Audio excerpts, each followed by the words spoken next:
President Trump and the Department of Justice are finally doing something to put a dent in the problem of illegal immigration.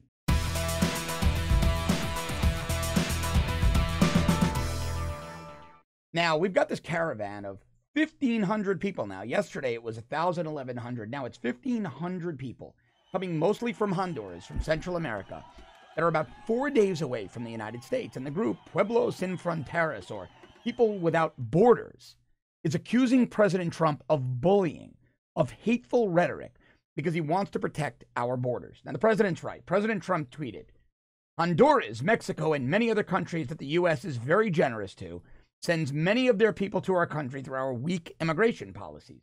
Caravans are heading here, must pass tough laws and build the walls. Build a wall. Americans allow open borders, drugs, and crime. He also tweeted, the big caravan of people from Honduras now coming across Mexico and heading to our, he's right, weak laws border had better be stopped before it gets there.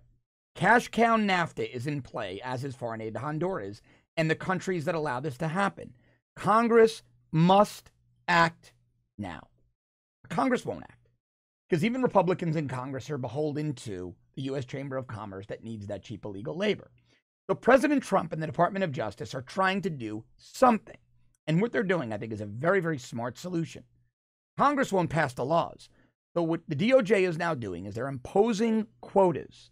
They're imposing quotas on immigration judges. Immigration judges now have to clear 700 cases yearly. There's a 650,000 case backlog.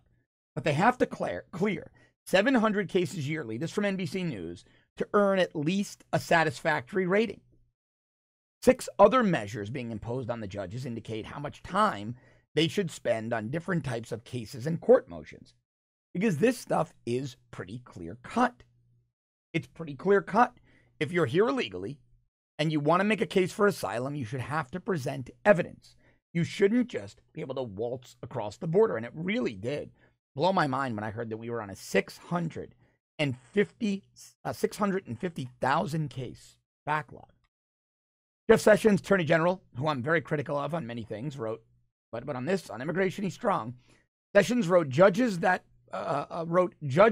performance measures would aid in, quote, the efficient and timely completion of cases and motions while maintaining fairness. Now, of course, immigration groups are beside themselves over this, because how dare the U.S. enforce its sovereignty? How dare the U.S. enforce its borders? I mean, how dare we act like a sovereign nation? The measures are very specific. A judge who completes more than 560 cases per year, but fewer than 700, needs improvement. Deciding fewer than 560 cases yearly is deemed unsatisfactory. The Justice Department said Monday that judges complete an average of 678 cases per year. They want the minimum up. They want it to be 700 cases to be considered satisfactory. Under one benchmark, this is still from the NBC News story, under one benchmark, judges must rule that same day on every plea by asylum seekers to pass an initial threshold of establishing credible or reasonable fear to earn a satisfactory mark. Let me read that again. Under one benchmark, judges must rule that same day on every plea by asylum seekers.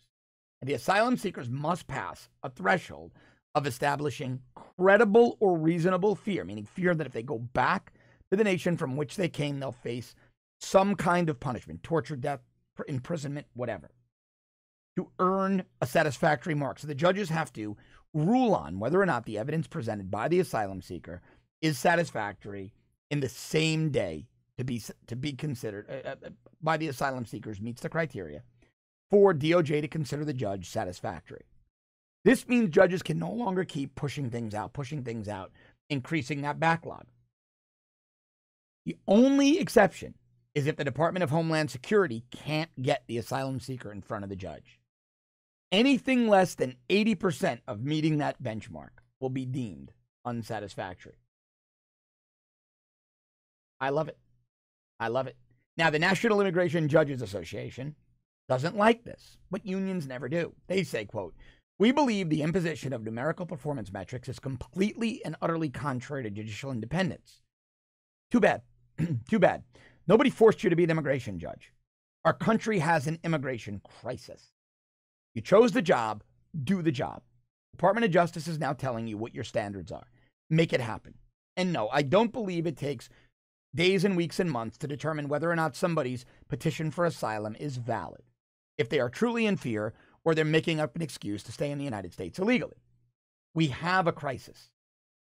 We have a crisis, and this story runs much deeper, and I'm going much deeper into it today on my longer show, Off the Cuff Declassified, right here on The Rebel. This is really important content. Immigration is a crisis. It's an epidemic in the United States right now, illegal immigration is.